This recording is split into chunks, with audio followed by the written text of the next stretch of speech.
Oi, bem-vinda a mais essa aula. Neste vídeo nós vamos falar sobre os substantivos contáveis e incontáveis e as suas regras, né? Tanto no inglês como no português. Então, nos substantivos contáveis, né, nós temos a opção de poder usar os artigos indefinidos diante deles, né? E numa pergunta você pode usar, você deve usar o how many.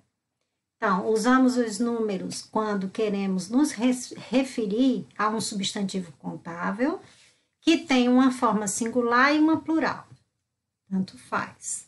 Em inglês, para sabermos sobre a quantidade de um substantivo contável, nós temos que usar a expressão how many numa pergunta e depois o substantivo no plural ou no singular, né? Então, a forma singular pode ser usado com artigos indefinidos, umas, um ou uns, tá bom? Eu trouxe alguns exemplos em inglês e português, a tradução, mas aqui nós vemos que está usando um numeral, mas pode ser usado o artigo indefinido também, tá bom? Eu posso usar os artigos indefinidos em inglês, certo? A gente vai ver mais adiante. Então, aqui seria a tradução das frases. Eu usei é só para a gente ver a opção de número, né? Nós podemos contar. É só nesse sentido que eu usei os números diante dos substantivos contáveis em inglês. E em português é o mesmo. A regra para substantivo contável é a mesma, tá bom? Então, fica: minha mãe tem 3 gatos, eu aluguei uma casa. Aqui em português se escreve da mesma maneira quando se trata. Aqui a gente vê, ó, quando se trata de numeral e artigo indefinido, né? A escrita é a mesma. A gente só identifica dependendo do contexto, certo? Então, continuando, nós gostaríamos de 5 livros, por favor. E aí, quando se trata de perguntas, como eu já falei anteriormente, é how many mugs, né? Então, quantas canecas você tem? Tá bom? Aí passamos para as regras dos incontáveis, né? Nós usamos os substantivos incontáveis para coisas que não podemos contar com os números adiante, né? Diante do substantivo, né? O que pode ser qualidades, ideias abstratas, objetos físicos, como também líquidos, gases e etc. Os substantivos incontáveis não possuem forma no plural, então usamos apenas com um verbo singular, certo? Não podemos usar os artigos indefinidos, ó, do inglês, certo? O a e o an. Então, que seria uns em português. Com esses substantivos, certo? Que são os incontáveis. Existem algumas expressões que usamos para expressar quantidade desse substantivo incontável, né? Então, tal como muito, alguns, um pouco, etc. Nesse caso, quando nós queremos fazer pergunta, né? A gente usou o how many no contável e no incontável a gente usa o how much. Tá? Essas regrinhas de usar essas palavras diante do substantivo acontece do mesmo jeito em português, certo?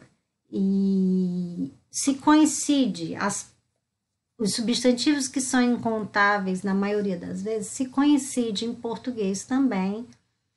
Há só uma pequena diferença que eu vou falar, né? Então, quais são os substantivos incontáveis? São esses aqui, no inglês, certo? E no português também, só que para nós tem momentos que nós podemos usar o artigo indefinido diante do substantivo incontável, porque fica subentendido que eu estou usando uma daquelas palavrinhas, como um pouco de água, certo? Então, dependendo do contexto, nós entendemos que se trata de um copo de água ou uma garrafa de água, depende do contexto. Não é, a gente não pode usar aleatoriamente, não, certo? Nem usamos. É porque em determinados contextos fica subentendido que eu usei uma dessas palavras, ok? Mas para nós também é incontável, né? O açúcar é incontável, a água é incontável, certo? Então, nós também temos que usar muito ou pouco, um quilo, ou então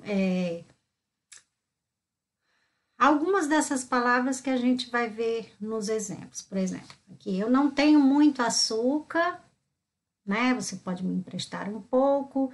Minha avó sempre bebe um pouco de vinho, ou então uma garrafa de vinho. Então, usar essas expressões antes, né, do substantivo. Um pouco de vinho no almoço. Eu levarei muito arroz comigo para a viagem. Ela normalmente costuma beber 8 litros, antes de falar água, né, por dia, certo? Então, o que acontece no português, é o que eu falei que eu ia dizer, é que um amor significa uma pessoa para amar. Então, às vezes, eu queria muito encontrar um grande amor, né? Então, ou então um amor. Eu posso falar alguns momentos dessa maneira porque fica subentendido que eu estou falando de uma pessoa, né? E no caso também, pitada, punhado, um pouco, um copo, a gente também tem que usar com relação a sal, tá? Mas dependendo da situação, eu posso dizer, você vai ao supermercado? Então me traz um sal. Então, nesse caso, fica subentendido que é 1 quilo de sal. Entendeu? A gente entende dessa forma e não necessita dizer, certo? Então,